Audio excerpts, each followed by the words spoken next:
it bubble like a bouillon rhythm. With low prices on aluminum windows, metal doors, wooden doors, vanity face basin with cabinets, bathtubs, jacuzzis, kitchen sink, NutriBullet, solar sliding gate opener, kitchen appliances from Jake's Kitchen, and a whole lot more. Yeah, baby. Kendra's Aluminum Products 2-day sale is back April 11th and 12th from 8 a.m. Nobody going to love you like we do. Kendra's Aluminum Products, a tradition of excellence. 99.9 WEFM. WhatsApp us or call us at 457-9997. Activated Mornings on WEFM 99.9 is on now.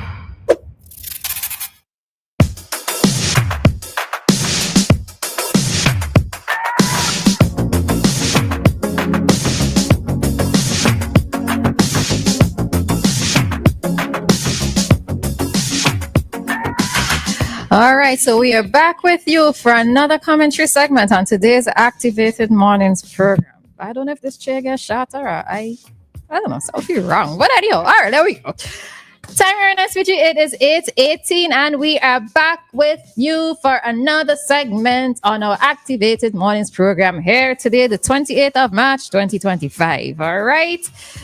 All right. Hope that everybody is doing fine. Remember to walk with your umbrellas. Ella, all right. Walk with those things. All right. And just be mindful. Again, drivers, be very careful on the road. All right. You can't be speeding up and down the place like the place dry. And be mindful also sometimes that some puddles look like they might be small puddles, but they're actually kind of deep. All right. So just if what? I was just doing the pepper. Muddy puddles. Sorry. You said it and I just had to. Okay, we're moving on. You know, I saw something the other day. Pepper, I think it's Peppa Pig mommy pregnant. Oh, I have no idea. Yeah, I think I saw something like that. I just like, I don't even know how to. And you know the thing, you've never seen Peppa Pig or any of the pigs from the front. You've never seen them from the front. You've only ever seen them from the side. I think it's just so weird. True. Yeah, it's a weird thing. All right. All right, so we are going to head into another story at this time. Good morning to Alston. I see that you got, you're dancing. You got your dances in this morning, all right? I think I meet a man who loves that sound blasting more than him. But, I'm happy to please you this early in the morning. That was a real blessing to him, boy. But, he just love this song. All right, so let's head into something at this time. And at this time, we're asking a question. That to me is an interesting question. Does a political candidate need to reside in the constituency for them to actually represent you? All right. So does a political candidate need to reside in the constituency to be a true representative? And that's the question that we are asking at this time. And this stems from a lot of back and forth conversation or discussion I've been seeing on social media, mostly opinion pieces that were done with regards to Siobhan Stewart, who it's being said is being considered to run for the Southern Grenadines for the ULP side. All right. I think this is probably like the third one. The one that I'm going to make reference to is like the third one I've come across in recent times. And this one is on Eyewitness News. All right. So the question is why Siobhan Stewart isn't right for, it's not even a question, it's a statement. Why Siobhan Stewart isn't right for Southern Grenadines. All right. So we have a call. Let's see what this caller says. And then, all right. Hi, Dave. Dave, you had like a minute and a half. You here? I'm here time. Anyhow, responding to your question, I don't think you necessarily have to live in the constituency. Because why? Sometimes the person who is running is because there seem to be no one in the constituency to represent them. If you understand what I mean, on one side or the other. So, I mean, and then sometimes I wish I could have. I can't remember or recall it, but quite a few times you have Okay, like right now, all the representatives, those candidates, those MPs, let me say MPs, they all, they all don't live in the constituency where they come from, where they were born or whatever. But and we're a small country, very small. Yes, it might be a plus if you can stay if you can represent the constituency in which you grew up and all of that stuff. That's why I love Chevron John being so down to earth and staying with her people. For me, and let me say this, she's the best female candidate who I think, in my humble opinion, has not shown any kind of what's the word I'm looking for? She's quite humble with where she came from, where she belonged to, and I admire her very, very much for that. She looking to get into know some people when they get in a certain position, they move away from where they really come from, and really, some of them just don't care. So that's how I see it. Thank you. All right, thanks, Dave. All right, so that is Dave sharing his thoughts there with regards to the question that we're posing. All right, so just to read a little bit from this opinion piece, so just bear in mind that it's an opinion piece from someone. So the person is saying the political landscape of the Southern Grenadines has long been shaped by leaders who truly understand the constituency's needs. Leaders who live among the people, share their struggles, and work tirelessly to improve their communities. With Siobhan Stewart entering the race under the ULP, we must ask ourselves a crucial question. Is she the right person to represent the Southern Grenadines? And for them, the answer is a resounding no. All right? So they're saying that Stewart's candidacy has been met with widespread skepticism, and for good reason. While her supporters dismiss concerns about her residency, where a representative lives, directly impacts their ability to serve effectively. The people of the Southern Grenadines deserve a leader who expresses their daily struggles firsthand, and not someone who swoops in from the mainland with promises that may never materialize. All right? So they're also continuing to say that living in the constituency is not merely a formality, but essential for understanding its unique challenges. Issues like hurricane burial, infrastructure, healthcare access, education, and economic development in the Southern Grenadines require profound experience. The ULP has long neglected us, and parachuting in a candidate unfamiliar with our concerns is an insult to us, and Stewart is just that, an insult. All right? Now, there was another part in here that I found interesting. So as I said, the article or the opinion piece is on Eyewitness News. You can read the full thing there. All right? So there was another part that I found interesting. So the person is saying, despite community service claims, Stewart has no political experience nor history of governance. Being an effective political representative requires more than charity work or organizing social events. It demands an intimate knowledge of policy, a track record of legislative engagement, and an ability to navigate complex political landscapes, none of which Stewart has demonstrated. And I'm going to leave that there. All right, I'm going to leave that piece there. All right, so Dianna, what are your thoughts with regards to this? I don't think that you have to live in the constituency to represent the constituency, but I feel that it's best that you have a connection with the constituency. I think you ought to have a connection with the constituency, because you can't be telling me that you are going to represent me, but you don't know anything about me. You don't know what affects me. You don't know how I feel about certain things. You just swoop in to say you're representing me, and there you are. I feel like you have to have that connection to the community and the things that affect them. I think I also recognize that the Grenadines and St. Vincent is a bit different. Mm-hmm. And I've, as far back as I can remember, I've always heard of their cries about the complaints of, things that aren't going right for them and the way they think they're being treated.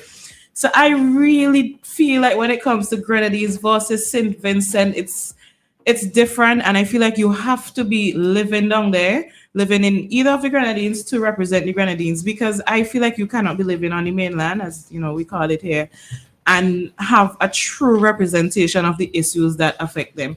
For example, something like burial that was mentioned.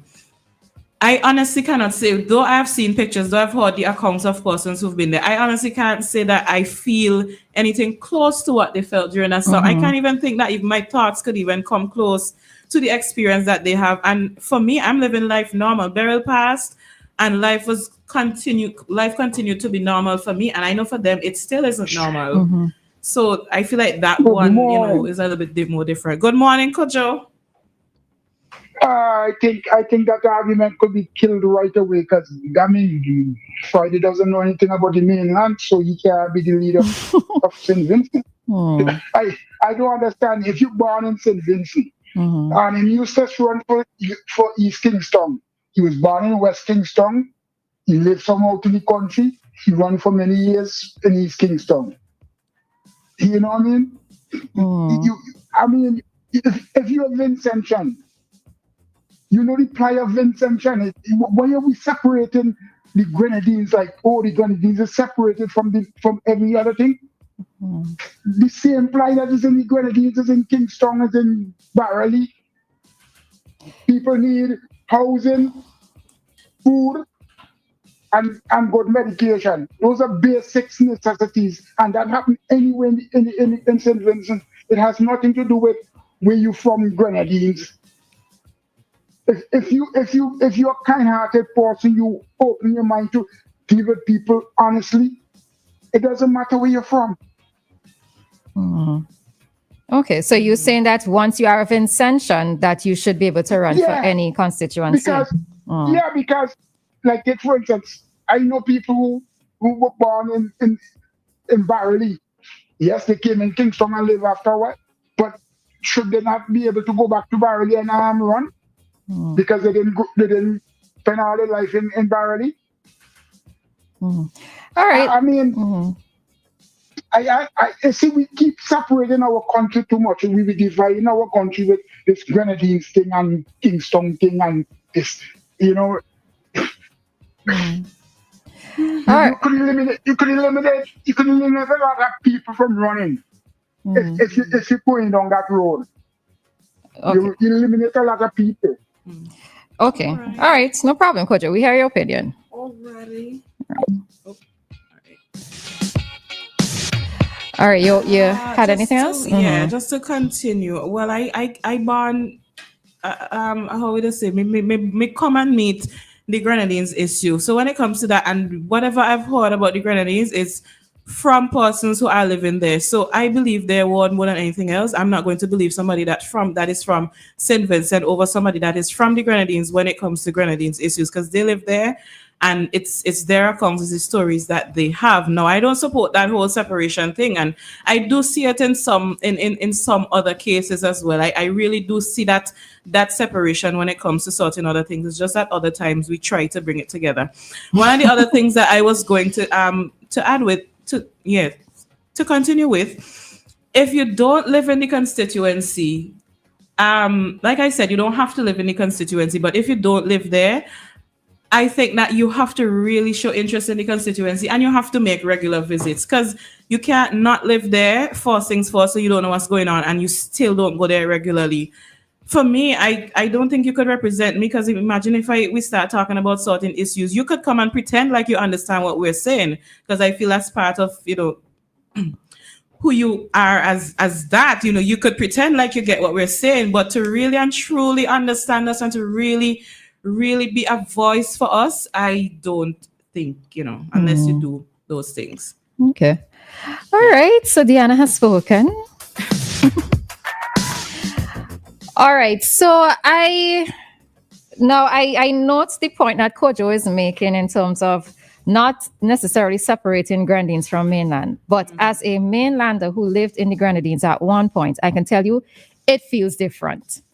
You do feel when you are in the Grenadines as if you are in a separate place altogether. That was just my experience. I really and truly forgot a lot about mainland but I was living in Canawan at the time. All right. Hi, caller. Good morning.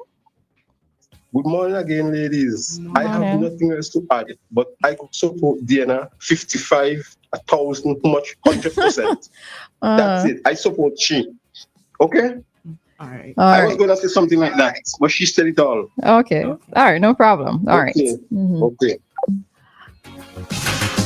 All right. So I am just seeing it from the short time that I was only in Canada for maybe 9 months. I worked down there. And I can say that it truly felt like I was in a different country altogether. Being down there, it felt different. I did feel that separation from mainland. And I don't know if other persons from mainland have experienced it, but persons in the Grenadines, when they talk about the Grenadines experience, mainlanders can't always totally understand where it is that they're coming from. So I get it, right? You would want for persons who experience things such as water shortages, right? The higher cost of goods that you have to buy. For me, it was like issues with accommodation, finding proper accommodation, the work environment, the small.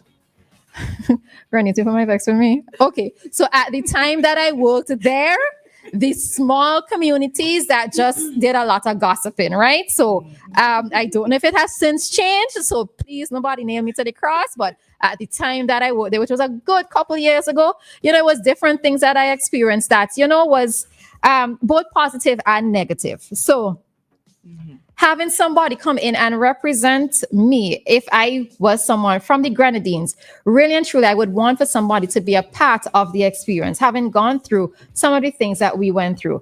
I'm in a total agreement with you when it says that even if you don't reside there, or even if, let's say, you weren't from there, one of the things I would actually prefer is if you were from the community, right? You may not necessarily reside there currently, but you must have had some sort of roots within the constituency itself, right? Even if it's something as simple as spending your vacations with your grandparents in the constituencies, it could count for something, right? So you feel like there is this bit of a tie, there is a sort of a connection. But, to say that you are maybe just, and this is not so much in Chevron's case, right? Chevron Stewart's case. We're talking just generally at this point, right? I do not think that I would be comfortable with somebody, especially if you're just coming in brand new. This isn't like a lead up. This isn't like over a 5-year period. I've been seeing you in the constituency and I've seen you trying to do things and organize things for the constituency. If you're just going to come in, let's say a couple months before the elections or maybe a year before the elections, then to me, do you truly have an understanding, especially if you're not living in the constituency? And remember, at the end of it, is you want for persons to actually be proper representatives who you want to put into office. So it's not just about, running on the election ballot, but suppose you win, right? Suppose you actually do win. Do you have our best interests at heart to fully represent us, right? One of the other things, and this is why I said something was interesting to me in the opinion piece, is the person said, despite community service claims, Stewart has no political experience nor or history of governance. Being an effective political representative requires more than just charity work or organizing social events. It demands an intimate knowledge of policy, track record of legislative engagement, and an ability to navigate complex political landscapes. Now, I saw this and I'm there saying, really and truly, how many of the persons going up as candidates actually have this? How many of them actually have some political experience? How many of them have a history of governance? So is it a case where the person is also being a little bit harder on Stewart because of their opinion that she should not be running? But if you really have to look at the honesty, you have to look at it with clearer eyes. There are many persons who go up as candidates, many persons who have been elected who had no previous political experience. They had no experience of a track record of legislative engagement. None of that. I don't mind if they don't have any of that. I think that you could learn that on the job. And I mean, if you're going to be put up as a candidate, I expect that your other members and leaders would, educate you and, give you some training and all of that. So I don't mind that part. Yeah. And this is why, for me, though, I don't feel comfortable with just every and anybody stating that they're going to run for political office or they want to be considered as a candidate. It's not just about representing your constituency, right? It's not just about being able to get your party over the mark in terms of the majority of votes or the majority of the constituency wins.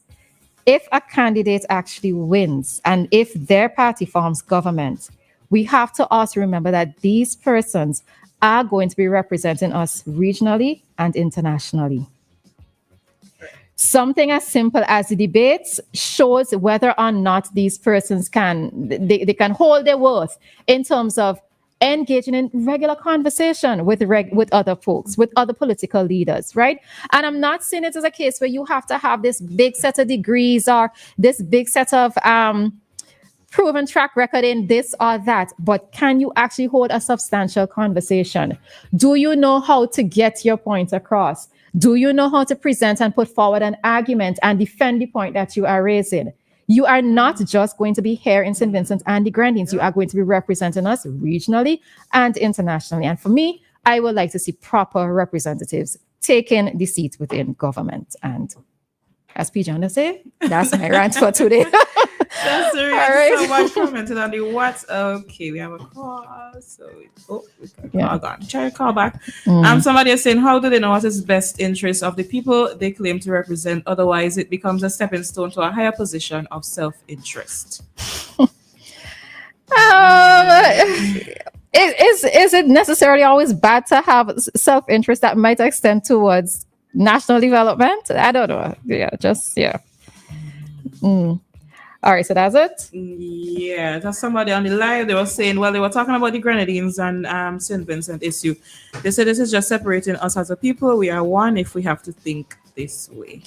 We are one, yes. But can I relate to the experiences of persons over the Dry River? No, I can't. Right? Can I relate to the experiences of people who live, let's say, in North Leeward? No, I can't. At the end of the day, yes, we are all Vincentians. I totally appreciate that. I do not necessarily like to hear of us distinguishing ourselves. You know, like when I be joking around and say, Beckway have their own flag. Beckway literally has their own flag, right? You see sometimes persons overseas who from Beckway, they wave the Beckway flag and not the Vincentian flag, right? But, you know, that for me is just something that I would laugh at. I don't know if these persons actually see themselves separate from mainland St. Vincent, but it's something that I will chuckle at and not necessarily take seriously. But I can't pretend that all of us know what the experiences are living in certain places. Do I know what the experience is like of somebody living in Otley Hall, of somebody living in Paul's Lot? I don't. All right. So yes, at the end of the day, we are Vincentians, but we all would have our different experiences based on the communities and constituencies in which we live in. So.